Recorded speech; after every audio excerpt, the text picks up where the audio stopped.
ربی شرح لی صدری ویسر لی امری واحلل عقدۃ من لسانی یفقہوا قولی واجعل لی وزیرا من اہلی ربی یسر ولا تعسر وتمم بالخیر وبک نستعین آمین یا الہی آمین۔ السلام علیکم ورحمۃ اللہ وبرکاتہ۔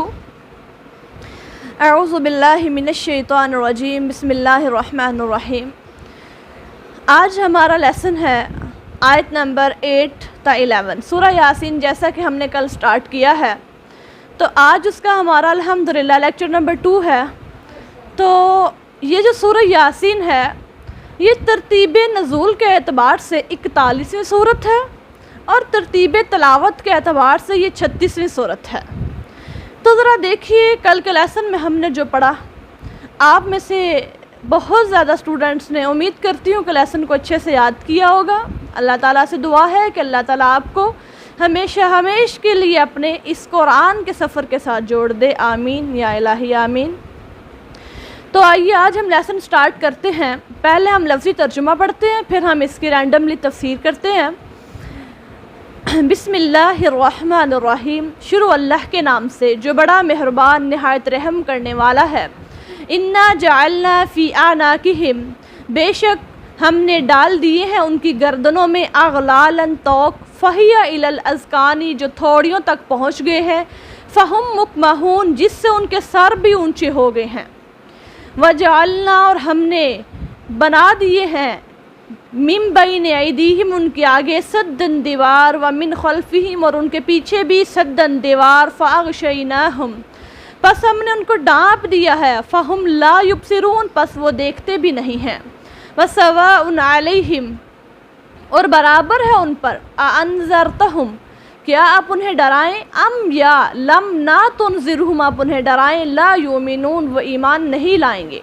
انما تنذرو، بے شک تنذرو، آپ تو ڈرا ہی سکتے ہیں، من اتبع الذکر، اس شخص کو جو آپ کی نصیحت کی اتباع کرے، وخشی الرحمن، اور وہ ڈر جائے رحمان سے، بالغیب، بن دیکھے، فبشرہ بمغفرۃ، پس آپ اس کو خوشخبری دے دیجئے مغفرت کی، واجر کریم، اور بہترین ثواب کی۔ لفظی ترجمہ تو ہم نے پڑھ لیا، تو آئیے اب ہم اس کے بارے میں ذرا جانتے ہیں کہ اللہ تعالیٰ پچھلی آیت میں کیا ارشاد فرما رہی تھی۔ اللہ تعالیٰ فرما رہے ہیں کہ میرے نبی صلی اللہ علیہ وسلم وہ ایمان نہیں ان کو نصیب، کیونکہ وہ آپ کو جھٹلاتے رہیں گے اور ایمان ان کے حصے سے ہم نے خارج کر دیا ہے۔ انا جعلنا فی اعناقہم، ہم نے ان کی گردنوں میں توق ڈال دیے ہیں۔ اللہ اکبر، یہ ان بد نصیبوں کا حال اللہ ذوالجلال فرما رہے ہیں کہ غل کہتے ہیں اس توق کو جو دونوں ہاتھوں کو گردن تک پہنچا کر گردن کے ساتھ جکڑ بند کر دینے کو کہتے ہیں توق، یعنی غل، یعنی ان کا جو توق ہے وہ ان کی گردنوں تک ہے اور ان کی تھوڑیوں تک پہنچ چکا ہے، اور ان کے بالکل وہ ان کے سر اونچی ہو گئے ہیں، وہ ایسے ان کے سر ہو گئے ہیں وہ دیکھ نہیں سکتے۔ اللہ اکبر۔ تو ذرا دیکھیے اللہ اکبر، اللہ تعالیٰ اب یہاں پر کیا ارشاد فرما رہے ہیں کہ فہی الی الاذقان، پس وہ تھوڑیوں تک پہنچ چکے ہیں۔ یہ آیت جو ہے اس کا شان نزول کچھ اس طرح سے ہے کہ ایک مرتبہ ابو جہل ملعون اور اس کے دو ساتھی آئے، مخزومی دوست تھے اس کے، وہ کہنے لگے، ابو جہل کہنے لگا کہ اب میں جاؤں گا اور رسول اللہ صلی اللہ علیہ وسلم کو نعوذ باللہ میں اس کو ختم کراؤں گا، کام تمام کراؤں گا۔ وہ برے ارادے کے ساتھ گیا لیکن منہ کے بل گرا اور واپس آ گیا۔ دیکھتا رہا، یعنی آپ صلی اللہ علیہ وسلم کے پاس جب گیا مٹھی پر ہاتھ ڈالنے لگا، وہ ڈالی نہ گئی تو اللہ ذوالجلال نے اس کو وہیں پر گرا دیا۔ واپس آیا اور اپنے دوستوں کو آ کر سارا حال بیان کیا۔ اس کا دوست ولید بن مغیرہ کہنے لگا کہ یہ کام تم سے نہیں نہ ہو پایا ابو جہل، تو یہ کام میں کروں گا، میں جا کر اللہ کے نبی صلی اللہ علیہ وسلم کو ختم کراؤں گا، نعوذ باللہ میں ان کا کام تمام کراؤں گا۔ لیکن ذرا دیکھیے گا ولید بن مغیرہ جو ہی آگے بڑھتا ہے، اللہ کے نبی صلی اللہ علیہ وسلم کے پاس جاتا ہے اور اتنا زیادہ کہتا ہے کہ میری بینائی آنکھوں کی سلب ہو گئی، میری آنکھوں کی بینائی چھن گئی۔ اللہ کے نبی صلی اللہ علیہ وسلم بھی مجھے آوازیں دیتے رہے، پھر میں سن نہ پایا۔ واپس جب دوستوں کے پاس پلٹا تو تب بھی میری آنکھوں کی بینائی نہیں تھی۔ پھر ان کا تیسرا ساتھی جو تھا ابو جہل ملعون کا جو تیسرا دوست تھا، وہ کہنے لگا کہ اب یہ کام میں کروں گا، یہ کام میں کروں گا، میں جا کر اللہ کے نبی صلی اللہ علیہ وسلم کا کام تمام کر کے آؤں گا۔ برے ارادے کے ساتھ جاتا ہے، تھوڑا سا ہی آگے بڑھتا ہے اور بدحواس ہو کر الٹا پاؤں پیچھے کو بھاگتا ہے۔ آ کر کہتے ہیں، دوستوں کو آ کر بتاتا ہے ابو جہل کو، ولید بن مغیرہ کو، کہ میں اگر تھوڑا سا آگے بڑھتا تو قریب تھا کہ وہ سانڈ مجھے کھا جاتا۔ بیان کرنے لگا، کہتے ہیں کہ اللہ کے نبی صلی اللہ علیہ وسلم کے اور میرے درمیان ایک اتنا بڑا سانڈ حائل ہو گیا کہ وہ میری طرف بڑھ رہا تھا، اگر میں تھوڑے سے اپنے قدم آگے بڑھاتا تو ان قریب تھا کہ وہ مجھے نگل جاتا۔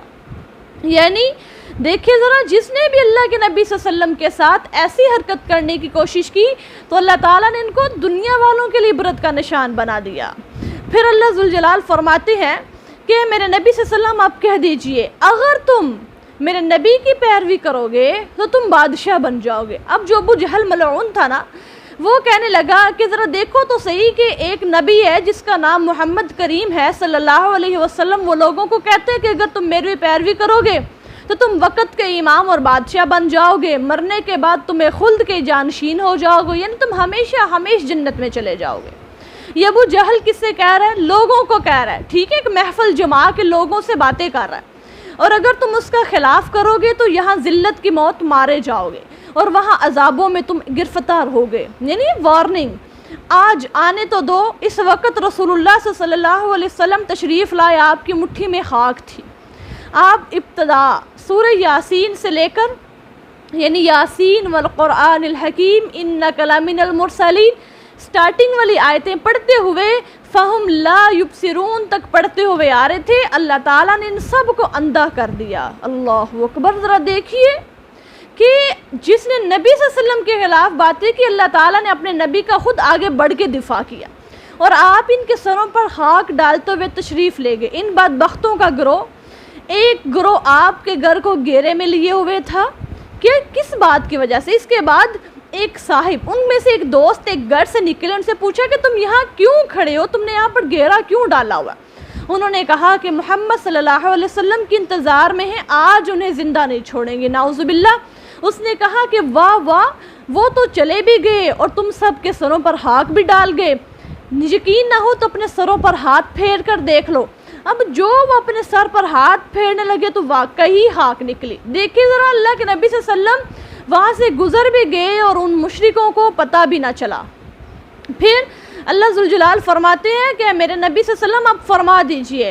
پھر اللہ کے نبی صلی اللہ علیہ وسلم کے سامنے جب ابو جہل کی یہ بات دہرائی گئی تو آپ نے فرمایا، اس نے ٹھیک کہا کہ فی الواقع جو میری اتباع کرے گا ان کے لیے دونوں جہانوں کی عزت کا باعث ہے۔ سبحان اللہ! جو دنیا میں میری پیروی کرے گا وہ دونوں جہانوں میں کامیاب ہو جائے گا، اور میری نافرمانی ان کے لیے ذلت کا موجب ہے، اور یہی ہوگا، ان پر مہر اللہ لگ چکی ہے، یعنی ان کے دلوں پر سٹیمپ لگ چکی ہے، یہ نیک بات کا اثر نہیں لیتے۔ اللہ ذوالجلال سورہ بقرہ میں اس آیت کا مضمون بیان کر چکے ہیں، ان الذین حقت علیہم، یعنی جن پر کلمہ عذاب ثابت ہو گیا، انہیں ایمان نصیب نہیں ہونے کا، آپ انہیں تمام نشانیاں دکھا دیں، یہاں تک کہ وہ خود اللہ کے عذاب کو اپنی آنکھوں سے دیکھ لیں، لیکن میرے نبی صلی اللہ علیہ وسلم، ہاں نصیحت ان پر اثر کر سکتی ہے جو خوف رکھتے ہیں۔ دیکھیں ذرا، اللہ ذوالجلال فرما رہے ہیں وَسَوَاءٌ عَلَيْهِمْ أَأَنذَرْتَهُمْ۔ سورہ بقرہ کی اس آیت کو یہاں پر لانے کا مقصد کیا کہ میرے نبی صلی اللہ علیہ وسلم وہ آپ کی باتوں کو آپ ڈرائیں یا نہ ڈرائیں، وہ ایمان نہیں لا سکتے۔ اسی پچھلی آیت پر اللہ ذوالجلال فرماتے وَجَعَلْنَا مِن بَيْنِ أَيْدِيهِمْ سَدًّا وَمِن خَلْفِهِمْ سَدًّا، ہم نے ان کے آگے اور ان کے پیچھے ایک دیوار حائل کر دی ہے۔ اب جو ہے نا، وہ انسان جس نے سبق حاصل کرنا ہوتا ہے وہ التذکیر بھی اللہ سے کرتا ہے، یعنی اللہ کی نعمتوں کو یاد کر کر کے اپنے ارد گرد ہونے والی ساری جو اس کی نشانیاں ہیں اس سے وہ عبرت حاصل کر لیتا ہے، سبق آموز نصیحت حاصل کر لیتا ہے۔ اور پھر یا تو انسان التذکیر بھی ایام اللہ سے نصیحت حاصل کرتا ہے، یعنی ماضی کے دنوں سے ان کی نصیحت حاصل کرتا ہے۔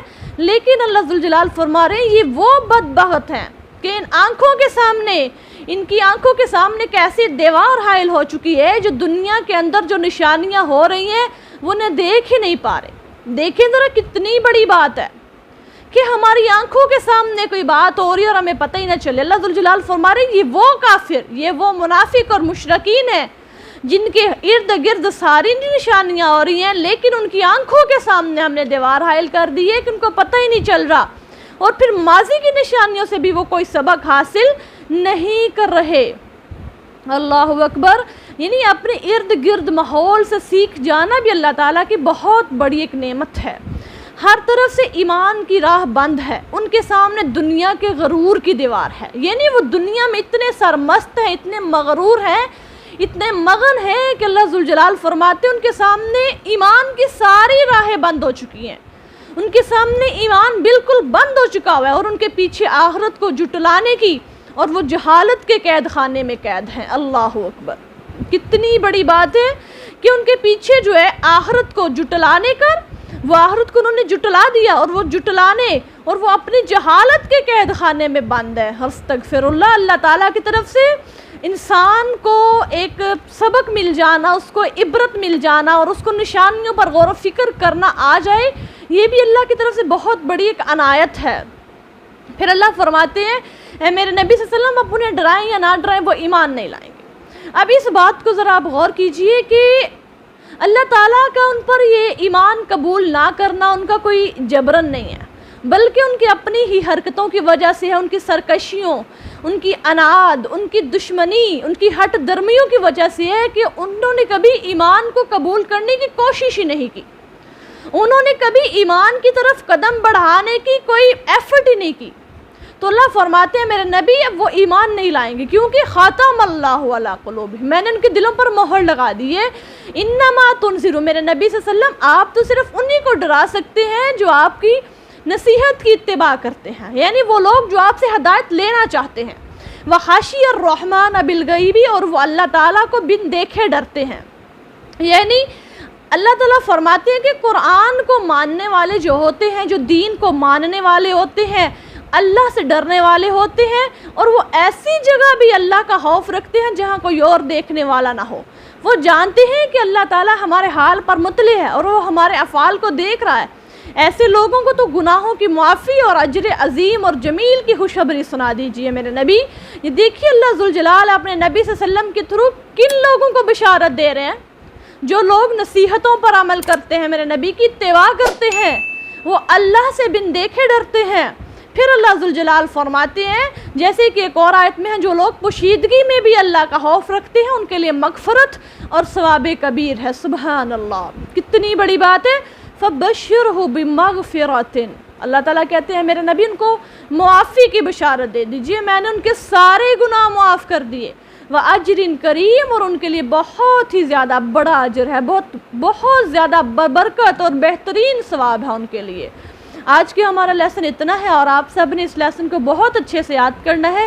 اللہ تعالیٰ سے دعا ہے کہ اللہ تعالیٰ ہم سب کو قرآن کی تفسیر سن کر اس پر عمل پیرا ہونے کی توفیق عطا فرما دے۔ السلام علیکم ورحمۃ اللہ وبرکاتہ۔